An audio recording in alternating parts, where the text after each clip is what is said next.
Seru dari masjid ni untuk menjalankan perintah semayang, ada tak rasa hati nak meninggalkan segala perbuatan untuk menyahut seruan itu? Ada ke tak ada?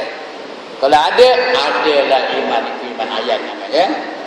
Bila sebut dari masjid ni, as-salatu khairum minan naum, ada tak buang selimut tu terus datang menyahut seruan itu? Kalau apa hidup nehin aja dan angkat lagi selimut, sampai mencakup kepala, itu tak ada lah. Belum sampai kepada tahap iman ayat. Mungkin iman ilmu lah, tapi iman ayat belum lagi. Jangan menolak mata dengan saya. Saya pun ngata tuan-tuan apa sini dah. Dia ngata diri saya. Ini dia iman ayat. Orang iman ayat ni tuan-tuan dan puan-puan, dia tak masuk neraka. Dia masuk syurga tanpa proses masuk neraka. Itu orang yang iman ayat.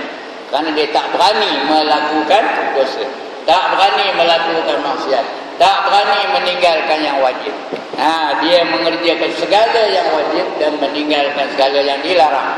Itu iman ayat. Masuk syurga tanpa proses masuk dalam neraka. Tak ke tanda. Ya Allah. Tak ke tanda. Atas. Tahu atas? Kalau tak, jangan tinggal yang wajib, jangan buat yang haram. Bila disuruh dari masjid ni, mestilah sembahyang bersama-sama. Kerana orang yang sembahyang seorang-seorang di rumah tu tahu sembahyang itu dikira sembahyang sesat. Yang menolak mata dengan saya, bukan saya punya ni. Nabi ngapa kan? Dengar ke tak? Orang yang sembahyang seorang-seorang di rumah, tak nak berjemaah. Hanya orang lelaki je, dapat tu tak apa, orang lelaki saja. Dia seorang-seorang aja sembahyang di rumah, ya. Suami sembahyang di anjung, isteri sembahyang di dapur, anak-anak sembahyang bilik masing-masing. Sembahyang itu dikira sembahyang sesat, tuan-tuan dan puan-puan. Walau annakum shallaitum fi buyutikum kama yusalli hadzal mutahallifu fi baitih la taraktum sunnata nabiyikum walau taraktum sunnata nabiyikum la dhalaltum, kata Nabi. Sekiranya kamu sembahyang sengaja di rumah kamu, seperti mana mereka yang tak hadir pada malam ini kerana mereka sembahyang di rumahnya. Rupanya zaman Nabi pun ada orang malas datang berjemaah. Mereka sembahyang di rumah masing-masing. Maka kamu telah meninggalkan sunnah Nabi kamu. Kerana Nabi tak pernah sembahyang seorang-seorang di rumah. Barang siapa meninggalkan sunnah Nabi kamu, maka sesatlah kamu, kata Nabi. Ini hadis ni sahih ni tuan. Boleh cek dalam hadis Muslim, ada ya. Siapa sengaja sembahyang di rumah, tak nak datang ke masjid kerana malas, tak ada uzur syar'i, dia sembahyang tu sesat. Kerana dia tidak mengikut sunnah Nabi. Memanglah kalau ada rumah tu senang sikit. Di masjid ni payah sikit je lah. Nak datang ke masjid, kena pakai jubah, kena pakai sorban. Ya ke tak? Kena pakai baju Melayu kalau datang masjid ni. Kalau ada rumah tu kain selai je, kasut hidak, kopiah hidak, terus Allah Akbar ya. Menyerongin dia keluar ketiak, tak Allah, menyerongin keluar ketiak. Bila ditegur orang, apa mikir ni sembahyang kain selai je, baju hidak apa hidak? Dia jawab apa? Bukankah aurat itu antara pusat dengan lutut? Dia pandai dia tahu. Betul lah jawab tu. Kankah aurat itu antara pusat dengan lutut? Betul lah jawab tu. Bila dah tutup aurat, tutup pusat dengan lutut tu, maknanya dia dah menutup aurat lah tu. Ya. Tak apalah betul. Esok cuba pergi Tesco pakai kain selai je boleh. Hari Senin esok pergi Tesco pakai kain selai je, baju hidak, berkepiah hidak, berkasut hidak. Bila dia tanya orang, kenapa mikir pergi Tesco ni kain selai je? Jawab macam tu tadi. Kan aurat tu antara pusat dengan lutut, boleh kan jawab apa tu? Tadi dengan mayang jawab apa tu? Dengan Allah beria benar. Boleh ni atau boleh? Bukan boleh main bowling itu, boleh apa tak ada. Baju tak ada, apa tak ada. Bila dengan manusia, malu benar pula. Kena berbaju, kena berkepiah, kena berkasut dan sebagainya. Inilah kita punya bearing tu kena betul kembali. Kita punya alignment tu kena betul kembali. Dengan Allah patutnya kita berusaha sedaya upaya untuk menghiasi diri kita. Dengan manusia tak apa, lantaklah. Kerana kita nanti bukan kembali kepada manusia, kita akan kembali kepada Allah Subhanahu wa taala. Ini iman ayat. Dia masuk syurga, tak masuk dalam neraka. Tetapi tuan-tuan dan puan-puan, orang iman ayat ni lambat sikit masuk syurganya. Lambat sikit masuk syurganya. Kenapa? Kerana dia mati meninggalkan harta benda. Jadi harta benda itu akan dihisab oleh Allah Subhanahu wa taala. Ya. Akan dihisab oleh Allah, dicek. Summa latus'alunna yauma idzin 'anil na'im, kata Allah. Kemudian kamu akan ditanya oleh Allah di akhirat nanti tentang apa saja nikmat yang kamu terima dalam dunia. Kita tengok kereta kita, banyak ke tak? Rumah ada berapa? Rumah sewa ada berapa? Homestay ada berapa? Semua akan dicek. Itu rumah baru, mutokar ada berapa? Macam mana beli mutokar? Cash ke installment? Installment ada riba ke tak? Semua akan dicek. Itu mutokar. Baju ada berapa belas? Seroban ada berapa belas? Mana letak seroban? Dalam lemari aja. Kenapa tak pakai? Ditanya esok tu. Tidak ada yang tak pakai. Ditanya esok. Apa nak jawab? Lagi apa? Bukan seroban aja katanya, apa lagi? Duit ada berapa dalam bank? Semua akan diambil kira. Everything will be accounted for. Nothing is going to be left out. Jadi orang yang iman ayat ni, kalau dia banyak harta, lambat masuk syurganya. Macam kita keluar dari lapangan terbang lah, balik dari luar negeri, sampai 18 troli nolak barang, lambat ke cepat? Apa namanya, lepasnya? Lambat ke lepasnya. Orang dah terhegi-hegi, orang dah lepas dah masuk syurga, dia terhegi-hegi lagi di titik siratal mustaqim. Kerana dicek oleh mereka. Cuma oleh kerana iman ayat, ceknya tu ringan aja. Hisaban yasira, dicek dengan cek yang ringan. Tapi lambat juga lah, walaupun ringan. Ini iman ayat, ya. Tak ngapalah, lambat pun lambat lah, asal janji jangan masuk neraka. Bagi saya lah, bukan saya mengajar punya itu, tapi bagi saya kalau itu. Jangan masuk neraka udah lah tu. Lambat pun lambat dah tak apa. Tapi kalau boleh, biar kita pergi kepada iman yang keempat. Iman apa? Udah lupa tengok. Iman yang keempat apa namanya? Iman hak. Iman hak yang sebenar-benar iman.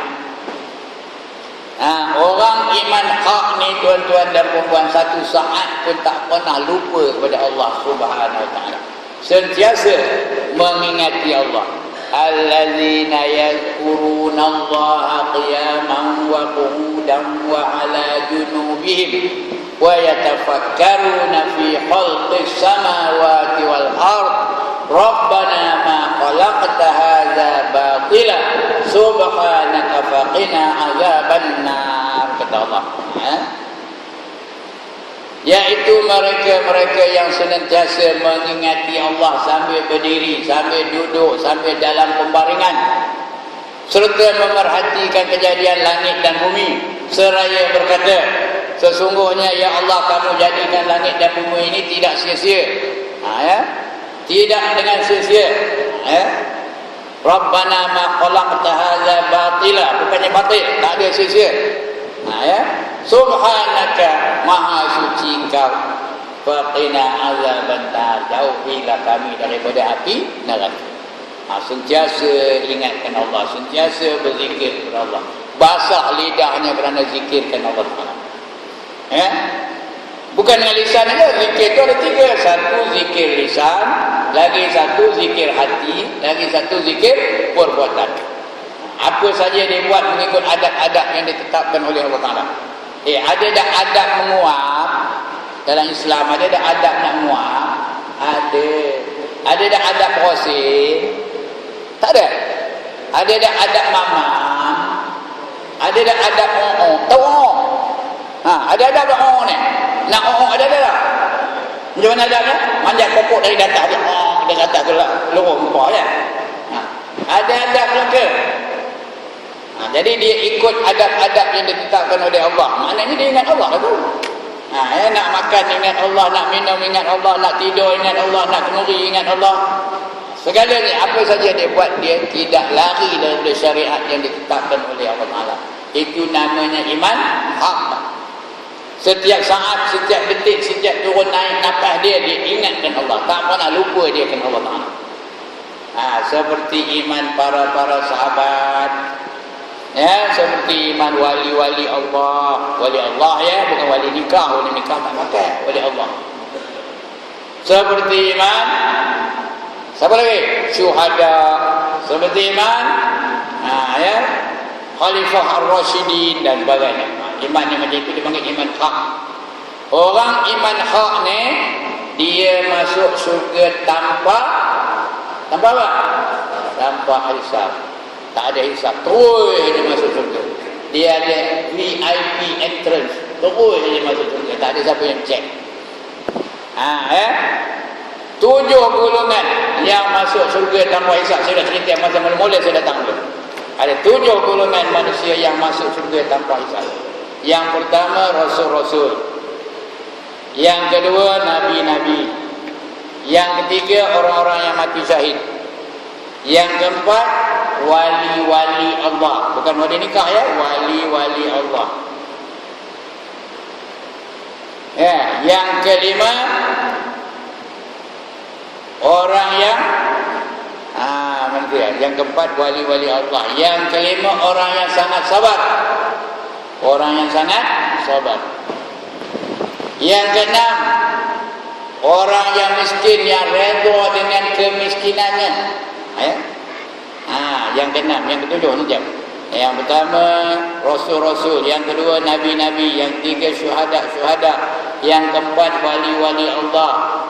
Yang kelima orang yang sangat sabar. Yang keenam orang yang apa? Yang miskin tapi redha dengan kemiskinannya. Ada lagi satu, apa lagi kita saya dah lupa dah. 7 golongan yang masuk surga tanpa hisab. Orang iman hak ni, dia masuk syurga tanpa hisab. Cepat seperti kilat. Di antaranya ialah orang yang mengekalkan berjemaah.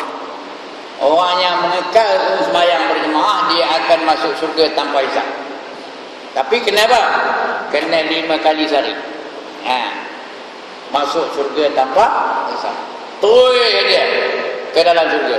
Sudah-sudah dah berada di pintu syurga, dah berada di hadapan telaga Al-Kawthar. Itu iman hak namanya. Ulaika humul mu'minuna haqqan, kata Allah. Itulah dia orang-orang yang beriman, yang sebenar-benar beriman. Lahum darajatum min rabbihim, dan dapat darjat, dapat pangkat dari Tuhan mereka.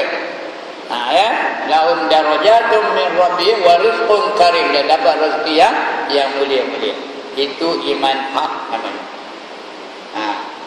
Lebih baik daripada iman ayam tadi. Iman ayam dia masuk surga, tak masuk neraka, tapi lambat sikit kerana dia hisab. Tapi iman hak ni tak ada hisab, terus dia masuk ke dalam surga. Lagi baguslah kalau dapatlah. Dan yang kelima iman haqiqah. Haqiqah, bukan aqiqah. Aqiqah ni boleh lembu. Ini haqiqah yang sebenar-benar iman. Iaitu iman rasul-rasul, iman nabi-nabi. Ada rasul yang kenal. Iman haqiqah, iman yang gerahnya naik, dia tak pernah turun-turun. Itu iman haqiqah. Tak pernah turun-turun gerahnya. Mendatar tidak, dia naik aja. Iman itu makin lama makin naik, makin lama makin tinggi, makin lama makin beriman. Seperti iman rasul-rasul. Ada rasul yang katakan? Tak ada.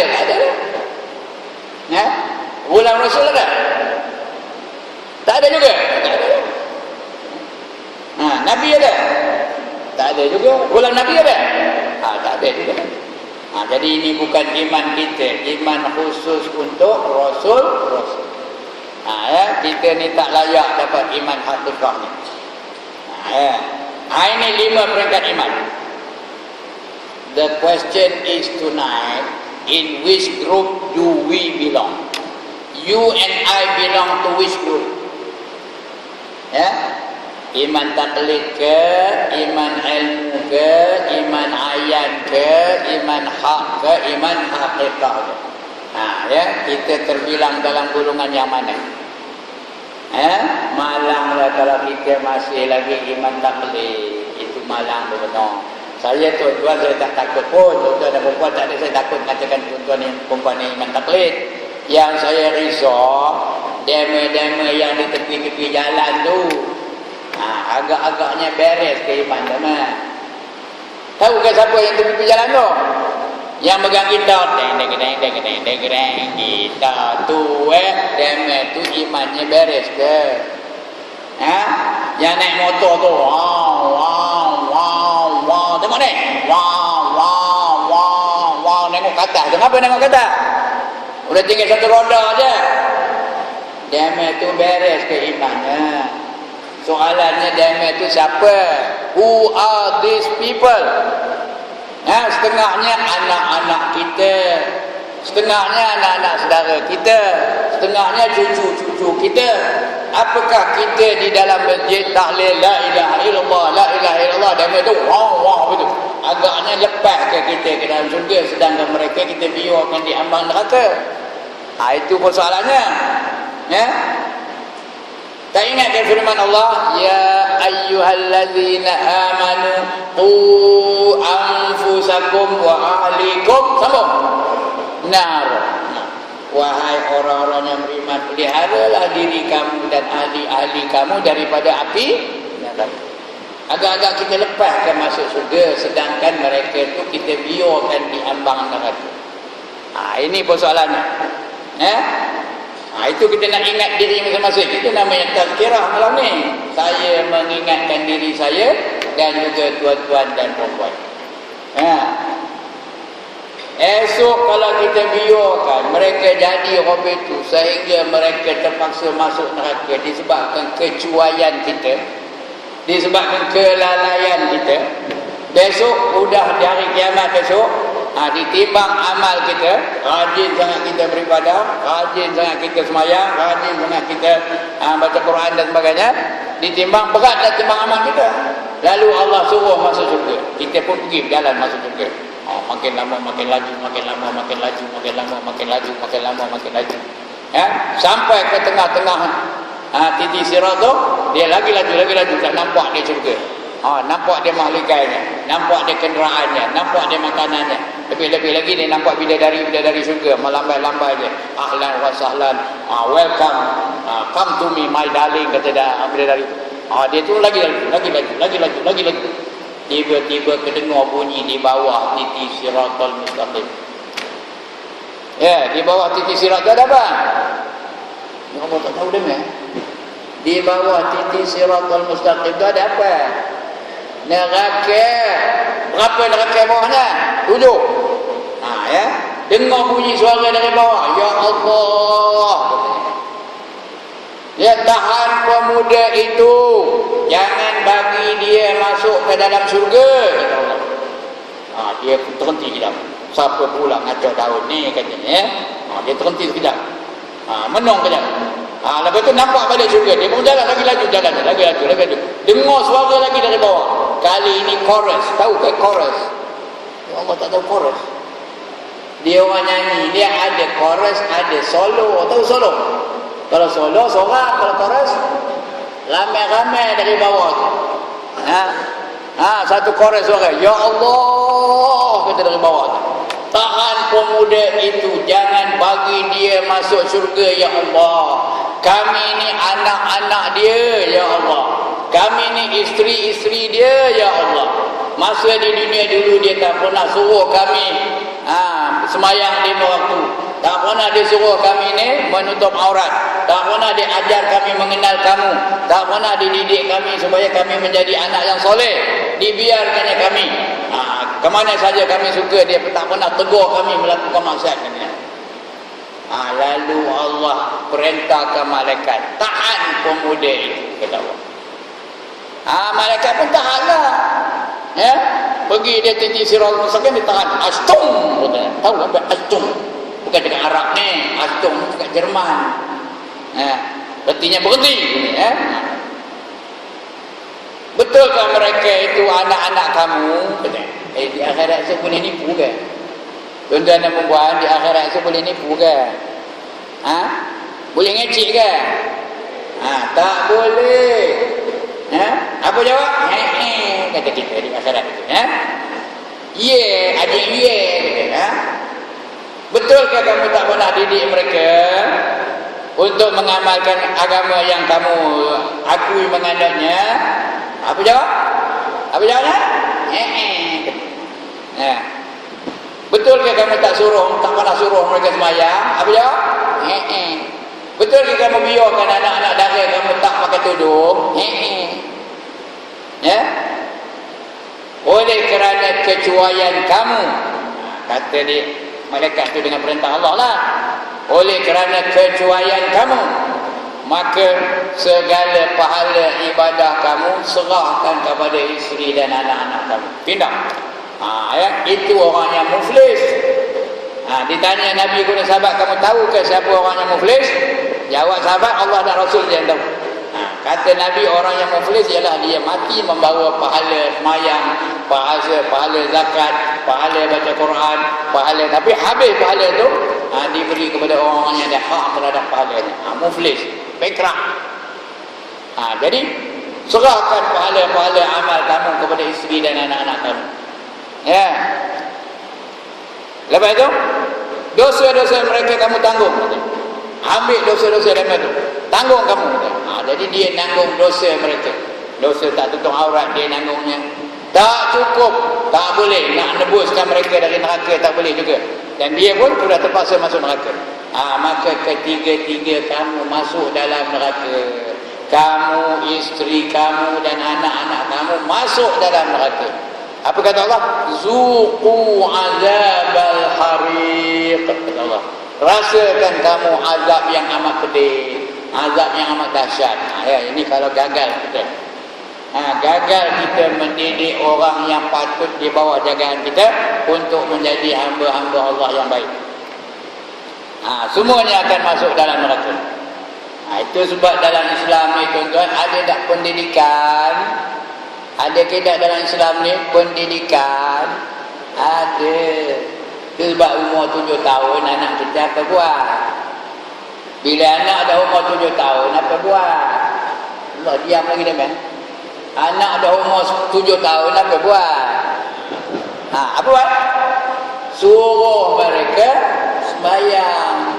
Muru auladakum bis-shalah wa hum abna'u sab'a sinin, kata Nabi. Perintahkan anak kamu dengan sembahyang setelah berumur 7 tahun. 7 tahun hijrah ya, bukan masih. Kalau dah 10 tahun tak sembahyang apa buat? Kalau dah 10 tahun anak kita tak sembahyang apa buat? Rotan, besi, pukul. Wa aqribuhum 'alaiha wa hum abna'u 'ashrin. Pukul mereka yang meninggalkan sembahyang setelah berumur 10 tahun. Wa farriqu bainahum fil madaji'. Pisahkan mereka dari tempat ketiduran. Yang lelaki dan perempuan itu dipisahkan dari tempat tidur. Sudah umur 10 tahun. Supaya apa? Dalam Islam ni dia memelihara prevention is better than cure. Jangan bagikan mereka bergaul bebas, tidur sesama dah umur 10 tahun lebih itu. Kalau tidak nanti akan berlaku perkara-perkara yang tidak diingini. Itu pendidikan dalam Islam. Sebab itu kita kena amalkan Islam in every aspect of life. Faham katanya in every aspect of life? Apa saja kena ikut cara Islam. Ini bukan saya reka-reka ni. Allah suruh apa itu? Ya ayyuhallazina amanu dkhulu fis-silmi kaffah.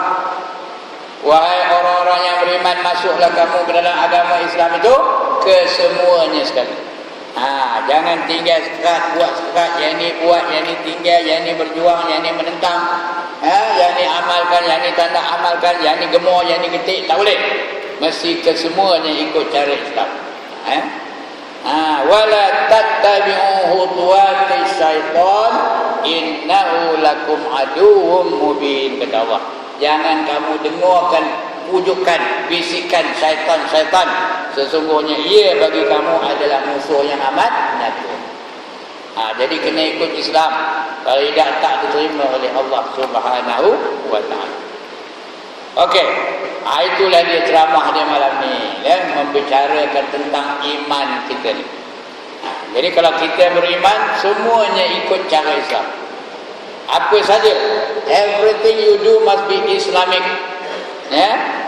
Tu imam selalu baca setiap malam, inna dina indallahil Islam. Sesungguhnya agama yang diredai Allah hanyalah Islam. Jangan kita buat lain-lain yang tak sesuai dengan kehendak Islam. Tak terima Tuhan, falan yuqbala min, maka sekali-kali tidak diterima Allah darinya. Wa man yabtaghi ghairal islami dina falan yuqbala min wa huwa fil akhirati minal khasirin, kata Allah. Barang siapa mencari satu cara hidup lain daripada Islam, maka sekali-kali tidak diterima Allah darinya. Dan orang itu nanti di akhirat tergolong ke dalam golongan orang-orang yang rugi. Kita menjaga nak untung ke nak rugi?